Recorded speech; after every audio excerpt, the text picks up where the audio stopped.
የትግራይ ክልል ጊዜያዊ አስተዳደር ፕሬዝዳንትን ለመምረጥ የእጩዎች ጥቆማ ተጀምሯል።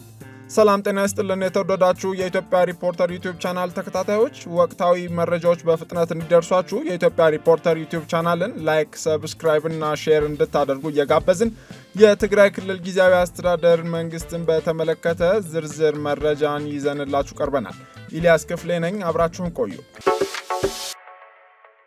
ለትግራይ ክልል ጊዜያዊ አስተዳደር ፕሬዝዳንት እጩ እንዲያቀርቡ ጠቅላይ ሚኒስትሩ ለትግራይ ህዝብ ጥሪ ያቀረቡ። ጠቅላይ ሚኒስትር አብይ አህመድ ዛሬ ረፋድ ላይ በማህበራዊ የትስስር ገጻቸው የትግራይ ክልል ጊዜያዊ አስተዳደር ፕሬዝዳንትን ለመምረጥ እጩዎችን ህዝቡ እንዲያቀርብ ጠይቀዋል። በአቶ ጌታቸው ረዳ እየተመራ ለ2 ዓመታት የክልሉን ጊዜያዊ አስተዳደር ኃላፊነት ሲመራ የቆየው ስብስብ በህወሓት የዶክተር ደብረጽዮን ገብረ ሚካኤል ቡድን ፈተናዎች እየገጠሙት እንደሆነ በተደጋጋሚ ሲገልጽ ከሰነበተ በኋላ መጋቢት 4 ቀን 2017 ዓ.ም የጊዜያዊ አስተዳደር ፕሬዝዳንቱ ከክልሉ ወጥተው በአዲስ አበባ መግለጫ ሲሰጡ መታየታቸውን ተከትሎ መፈንቅለ መንግስት ተካሄደባቸው በሚል በርካቶች አስተያየት ሲሰጡ ተደምጧል። ይሁን እንጂ ከጠቅላይ ሚኒስትሩ ጋር ለመወያየት ወደ አዲስ አበባ መምጣታቸውን አቶ ጌታቸው ረዳ በሚገልጹበት ወቅት ራሱን ህወሓት ነኝ የሚለው ስብስብ ህግና ስርዓት ማስከበር ጀምሬያለሁ ሲል የጊዜያዊ አስተዳደሩ ማህተም ነጠቃ ሲል የጠራውን ድርጊት በይፋ አውጇል። መቀሌን ጨምሮ በተለያዩ አካባቢዎች በዶክተር ደብረጽዮን የሚመራው ቡድን የተሾሙ አስተዳደሮችና ከንቲባዎች ወደ ስራ መግባታቸው ሲገለጽም ሰንብቷል። አቶ ጌታቸው ረዳን ይተካሉ ተብሎ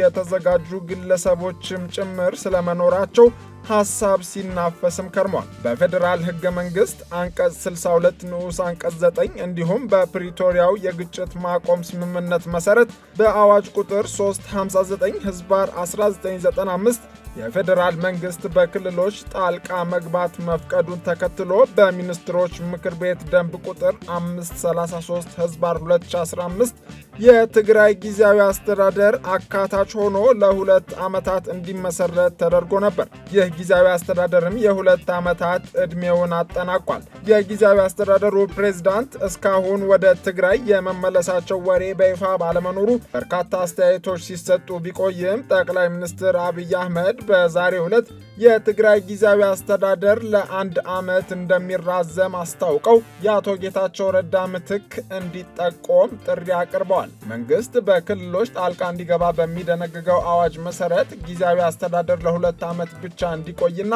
አስፈላጊ ሆኖ ከተገኘ ብቻ ከ6 ወራት ላልበለጠ ጊዜ የአስተዳደሩ ዕድሜ እንዲራዘም አዋጁ ፈቃድ ይሰጣል። በኢፌዴሪ ህገ መንግስት አግባብ እንዲሁም በፕሪቶሪያው ስምምነት መሰረት የተዋቀረው ይኸው የትግራይ ጊዜያዊ አስተዳደር የተሰጡትን ተልዕኮች በማጠናቀቅ በምርጫ ለተመሰረተ መንግስት ኃላፊነቱን ማስረከብ ይገባው የነበረ ቢሆንም ተልዕኮቹን በተቀመጠለት ጊዜ ውስጥ ማሳካት አልቻለም ሲሉ ጠቅላይ ሚኒስትር አብይ አህመድ በትግርኛ ቋንቋ ለትግራይ ህዝብ ባሰራጩት መልእክት ገልጸዋል። ለጊዜያዊ አስተዳደሩ ከተሰጡ ቁልፍ ኃላፊነቶች መካከል አንዱ ምርጫ ለማካሄድ የሚያስችል ምቹ ሁኔታ መፍጠርና ማረጋገጥ ቢሆንም ይህንን ማድረግ ባለመቻሉ የጊዜያዊ አስተዳደሩ ዕድሜ ለ1 ዓመት እንዲራዘም ግድ ሆኗል በማለት ጠቅላይ ሚኒስትሩ አስታውቀዋል።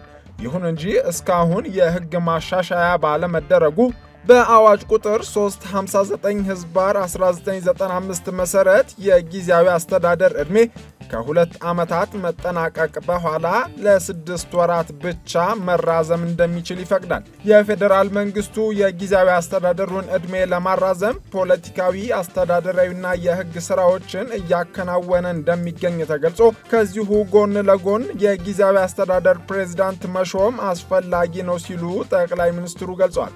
በሚኒስትሮች ምክር ቤት ደንብ መሰረት የጊዜያዊ አስተዳደር ፕሬዝዳንትን መሰየም የጠቅላይ ሚኒስትሩ ስልጣን ሆኖ ቢደነገግም ህዝብ በምርጫ መሪዎቹን እስከሚመርጥ ድረስ የጊዜያዊ አስተዳደሩ ፕሬዝዳንት በህዝቡ ተሳትፎ እንዲመረጥ ማድረግ አስፈላጊ ሆኖ ተገኝቷል ሲሉ ዶክተር አብይ ገልጸዋል። በመሆኑም የትግራይ ህዝብ የጊዜያዊ አስተዳደሩ ተልዕኮዎችን በብቃት መፈጸም ይችላሉ፣ እንዲሁም ሰላምና ደህንነት ያረጋግጣሉ የሚሏቸውን ግለሰቦች በጠቅላይ ሚኒስትር ጽሕፈት ቤት የኢሜል አድራሻ info@ pmo.gov.et ጥቆማቸውን እንዲልኩ ተጠይቋል።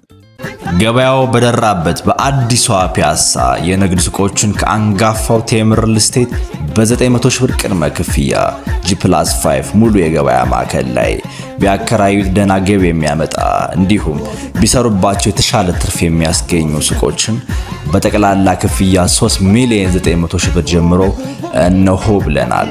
ያሉን ትንሽ ሱቆች ናቸው። ፈጥነው ይደውሉልን። ለበለጠ መረጃ ከታች ባለው ስልክ ይደውሉልን። ቴምር ፕሮፐርቲስ።